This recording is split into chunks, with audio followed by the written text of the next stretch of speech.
Boker Tov, nous sommes le 12 décembre 2021, c'est l'heure de la revue de la presse et des médias israéliens en direct de Jérusalem sur Radio Kalita. La revue de la presse israélienne en direct de nos studios de Jérusalem. Daniel Haïk, bonjour, et on parle de vaccins et d'épidémies ce matin en manchette du Yediot Aharonot, aussi sur le Israël Hayom et dans le Haaretz. Oui, effectivement, Laurence, le Israël Hayom annonce en titre que le Premier ministre Naftali Bennett envisage des mesures restrictives draconiennes pour les non-vaccinés. L'une de ces mesures serait de faire payer tous séjours en hôtel Corona aux personnes non vaccinées. Israël envisage également de faire de l'Europe une immense zone rouge interdite. Les experts de l'université hébraïque de Jérusalem sont formels. La 5e vague est déjà parmi nous en Israël et une donnée préoccupante, on recense actuellement 55 cas d'Omicron en Israël. Ran Reznik écrit ce matin dans le Israël Hayom, il est grand temps de lancer un plan d'urgence national en vue de la vaccination de tous les Israéliens.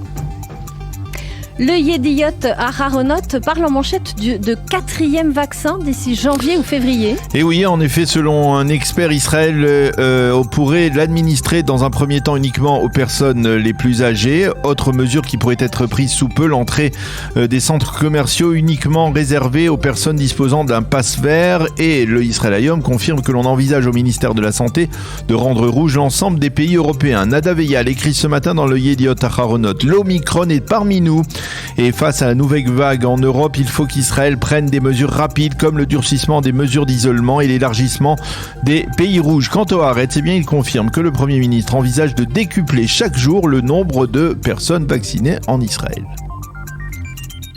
En première page du Israël Hayom, on trouve 2 titres importants liés au dossier iranien. Oui, le premier, c'est une déclaration du général Zamir, l'ancien chef d'état-major adjoint de Tsahal, qui a affirmé lors d'un déplacement aux États-Unis: si l'Iran se dote demain de l'arme nucléaire, Israël agira. Le général Zamir a tenu ses propos durant le week-end à Miami lors de la convention du comité israélo-américain, et le journal rajoute un conditionnement à cette annonce: si les États-Unis refusent d'agir, alors Israël agira. Et le journal de citer le ministre de la Défense Benny Gantz, qui a passé le week-end justement à Miami et qui a confié à ses interlocuteurs américains qu'il avait donné des ordres pour que Tsahal prépare une opération militaire contre Téhéran. Le second titre lié au dossier iranien ce matin se rapporte au rapprochement constaté la semaine dernière entre l'Iran et les Émirats Arabes Unis. Mati Tourfeld dans le Israël Hayom croit savoir que le seul moyen d'empêcher un tel rapprochement serait de fournir aux Émirats des batteries de missiles d'hommes de fer, ce que l'État d'Israël se refuse à faire pour l'instant. Et en marge, le Israël Hayom publie en première page une photo qui nous montre Benny Gantz en compagnie de Myriam Edelson, qui est de facto la propriétaire du Israël Hayom, ensemble lors de cette convention de l'IAC, le comité israélo-américain. Le Yediot Aharonot fait ce matin le follow-up de l'interview de Donald Trump qu'il a publié dans son édition de vendredi.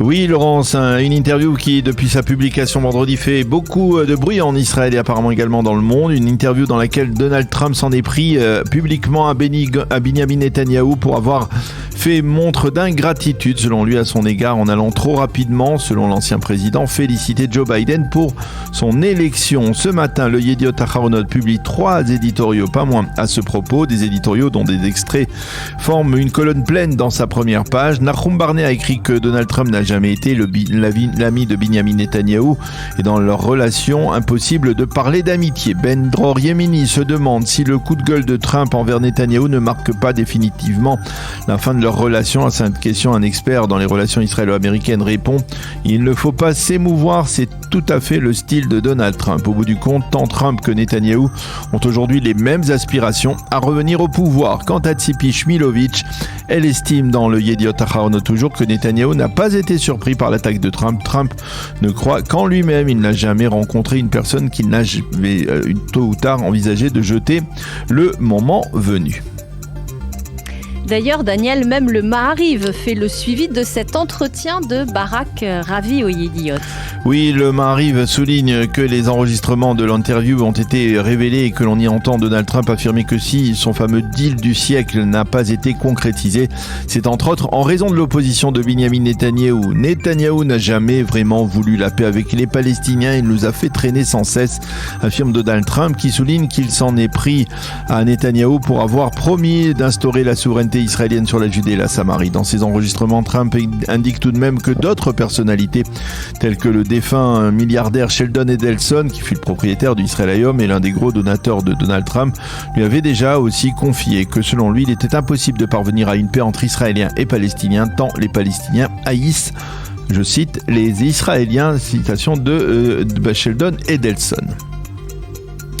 Un scoop juridique du Yediot Aharonot figure aussi ce matin en première page de ce journal israélien. Oui, le grand quotidien croit connaître l'identité d'un des candidats au poste de conseiller juridique du gouvernement en remplacement de Dr Avichai Mendelblit. Il s'agit de Gali Baharav Miara, qui a été pendant 8 ans procureur du district de Tel Aviv. Le journal affirme qu'elle a de bonnes chances d'emporter le poste et cette publication intervient, comme par hasard, le jour même où la commission d'experts doit désigner le prochain conseiller.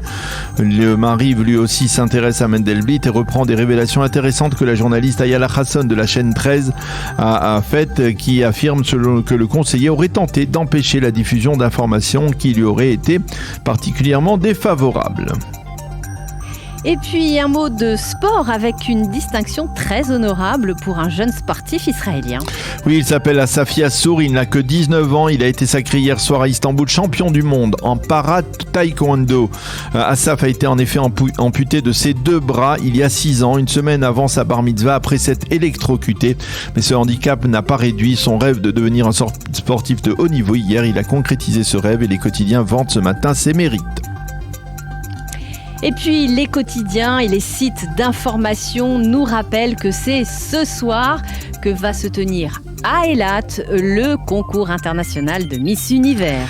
Oui, et c'est surtout le Israel Hayom qui mentionne en dernière page l'événement et nous fournit des détails sur les déroulements du concours qui devrait débuter vers 1h du matin. Bien entendu, en raison du décalage horaire, et les représentants de 80 pays vont se présenter au jury.